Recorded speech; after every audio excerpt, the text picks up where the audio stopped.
মসজিদের ইমাম, গামগারামবাটির মসজিদের ইমাম, দরবেশপুরের ইমাম, বিনোদবাটি থেকে নিয়ে আশেপাশে যত ইমাম এসেছে, কাল কিয়ামতের ময়দানে প্রত্যেকটা ইমামকে দাঁড় করানো হবে।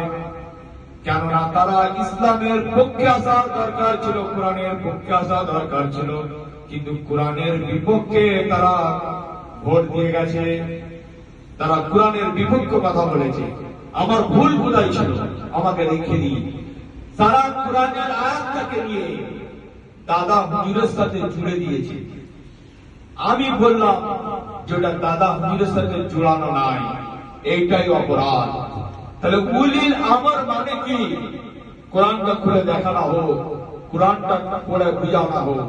তাহলে এতই তো আলেমরা ছিল, আমাদের ওখানের আলেম ছিল জাননেওয়ালা আলেম, জেনে হচ্ছে আবু জেহেল, তার নাম হচ্ছে আব্দুল আজিজ।